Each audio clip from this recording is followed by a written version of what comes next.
एक चीज़ इस ICC champions trophy में हमने नोट की, हमने देखा, हमने ऑब्ज़र्व किया कि जिन टीमों ने एक मॉडर्न डे क्रिकेट जिसकी बात की जाती है वो क्रिकेट खेली और उन टीमों के नताइज बिल्कुल मुख्तलिफ थे। चाहे वो न्यूजीलैंड है, चाहे वो अफ़गानिस्तान है, चाहे वो इंडिया है या फिर चाहे वो ऑस्ट्रेलिया है। इन टीमों ने बड़ी ज़बरदस्त क्रिकेट खेली। इनके बैट्समैन को भी हमने देखा, इनके बॉलर्स को भी हमने देखा। और देखें, सबसे अहम चीज़, पाकिस्तान क्रिकेट टीम क्यों लैग किया उसने आईसीसी चैंपियंस ट्रॉफी में, सबसे बड़ी चीज़ ये थी कि हमारे पास उस तरह के प्रीमियम बैटर्स नहीं थे, हमारे पास मॉडर्न डे क्रिकेट खेलने वाले बल्लेबाज नहीं थे, हमने जारहाना बल्लेबाजी नहीं की। हम यहाँ पर तो कहते थे कि हम वहाँ पर जाकर ऐसे कर देंगे, ऐसे कर देंगे, लेकिन जब मैदान में उतरे तो हम वो परफॉर्मेंस नहीं दे सके। और वो इस वजह से नहीं दे सके क्योंकि हमारी सिलेक्शन बिल्कुल मेरिट पर नहीं की गई।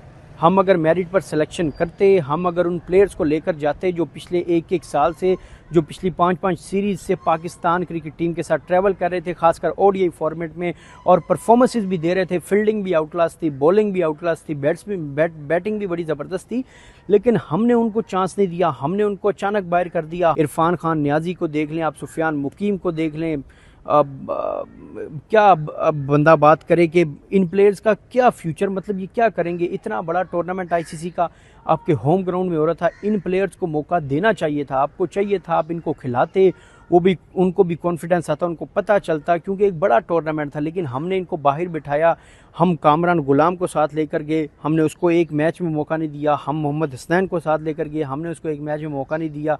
हम जो है वो स्पिनर्स लेकर गए, जो अबरार अहमद, उनको हमने अच्छे से यूटिलाइज़ नहीं किया। तो मतलब का हर डिपार्टमेंट में पाकिस्तान क्रिकेट टीम ने इस चैंपियंस ट्रॉफी में लैग किया है। और ये वही चैंपियंस ट्रॉफी है जो हमने इंग्लैंड के होम ग्राउंड में, उनके होम ग्राउंड में उनको हराकर सेमीफाइनल, हमने फाइनल खेला था और इंडिया को हराया था और हमने फाइनल जीता था। लेकिन सबसे अहम बात, बाबर आजम पर बहुत तनकीद की जा रही है, बहुत क्रिटिसाइज़ किया जा रहा है। लेकिन मैंने विक्रांत गुप्ता साहब का भी इंटरव्यू किया और उनसे मैंने जब बाबर आजम के बारे में सवाल पूछा तो उन्होंने कहा कि देखिए, नो डाउट बाबर एक बड़ा प्लेयर है। और हमें वो भी याद है जब 23 के वर्ल्ड कप में बाबर आजम इंडिया गए थे तो विक्रांत गुप्ता जी ने अपने बेटे को जो बैट दिया था वो बाबर आजम से लेकर दिया था। हालांकि उनके पास किंग कोहली है, उनके पास विराट कोहली है, लेकिन उन्होंने जो बैट दिया था वो उन्होंने बाबर आजम से लेकर दिया था। और उन्होंने ये उस दिन इंटरव्यू देते हुए मुझे कहा, और मेरी गैर रस्मी गुफ्तगू हुई, उन्होंने कहा कि देखें, एक चीज़ है, आपके लोग हीरो भी बना देते हैं, ज़ीरो भी बना देते हैं। आपकी आवाम गालियां देती है, क्रिटिसिज्म करती है, ठीक है आप तनकीद करें, लेकिन गालियां देना इतने बड़े स्टार को, इतने बड़े प्लेयर को, ये कोई अच्छी बात नहीं है। स्पोर्ट्समैन है वो। और जब हम देखते हैं तो हमें दुख होता है कि यार आप बाबर को इस तरह की लैंग्वेज उसके लिए यूज़ करते हैं। लेकिन अब क्योंकि उन्होंने कहा कि अब वक्त आ गया है कि बाबर आजम को खेलना पड़ेगा, परफॉर्म करना पड़ेगा, क्योंकि आज से 4 साल पहले हम उसको जिस स्टेज पर देखना चाहते थे वो उसी परफॉर्मेंस के साथ खेला था। हम ये सोचते थे कि ये विराट कोहली, सचिन तेंदुलकर के रिकॉर्ड भी ब्रेक कर देगा। लेकिन वो बुरा वक्त जो आया 2022 से 24-25 तक, जो बुरा वक्त आया, होता है, विराट कोहली ने भी 2020 से 22 तक रन्स नहीं किए, नहीं कर सका, परफॉर्मेंसेस नहीं दे सका। लेकिन उन्होंने कहा हमने उसको तनकीद उस पर ज़रूर की, लेकिन तनकीद बराए इस्लाह की, हमने उसको गालियाँ नहीं दी, गलत लैंग्वेज यूज़ नहीं की।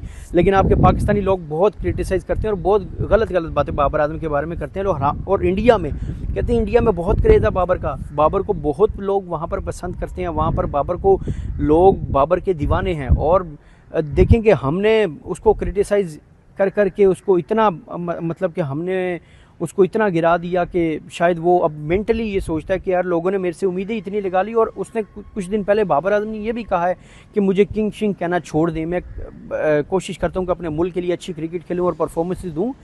लेकिन हमने सारी चीज़ें बाबर के ऊपर नहीं डालनी है। हमारे पास देखें इमामुल हक था, हमारे पास मोहम्मद रिजवान था, हमारे पास जो है वो सलमान अली आगा था, हमने तैयब ताहिर को मौका दिया, हमने खुशदिल शाह को मौका दिया, शाहीन अफरीदी को मौका दिया। मतलब बैटिंग की अगर बात कर लें तो इन बल्लेबाजों ने पूरी चैंपियंस ट्रॉफी में किया है। मुझे बताएं सलमान अली आगा ने कितनी 50 स्कोर की हैं, 3 मैचेस हमने खेले हैं।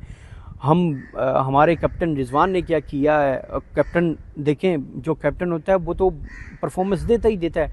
और उसका नंबर फिक्स कभी नहीं होता। जहाँ पर आपको ज़रूरत पड़े आपका कैप्टन आगे आके परफॉर्मेंसेस देता है कि यार मैंने यहाँ पर जो है वो परफॉर्म करना है और अपनी टीम के लिए मैचेस जितवाने। तो हमने बाकी प्लेयर्स की परफॉर्मेंस पर अगर हम बात करें तो उन्होंने क्या किया है, हमने खुशदिल शाह को मौका दिया, हमने तैयब ताहिर को मौका दिया, सलमान अली आगा को दिया, कुछ नहीं कर पा रहे।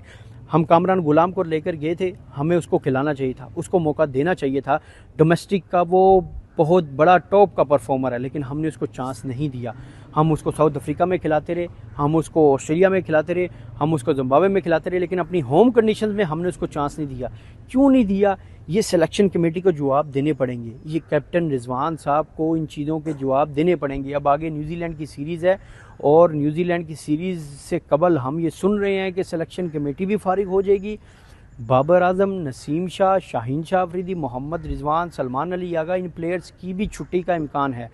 और देखें कि इन प्लेयर्स की जब छुट्टी होगी तो ओबियसली हम नए लड़कों को मौका देंगे, और नए लड़कों को मौका देना भी चाहिए, क्योंकि अवेदा कंडीशंस हमने जाके सीरीज़ खेलनी है, फास्ट पिचेज़ हैं, न्यूजीलैंड के ग्राउंड जो हैं बड़े बड़े रन्स करते हैं वहाँ पर बैट्समैन जाकर, टीमें जाकर, तो हमें जो है वो उनको चांस देना पड़ेगा। और ऑब्वियसली हम अगर नहीं देंगे, इन्हीं को यूज़ करते रहेंगे, तो फिर नताइज हमारे हक़ में नहीं आएंगे। और इसी के साथ मुझे दें इजाज़त, मिलते हैं अगली वीडियो में। अल्लाह हाफिज़।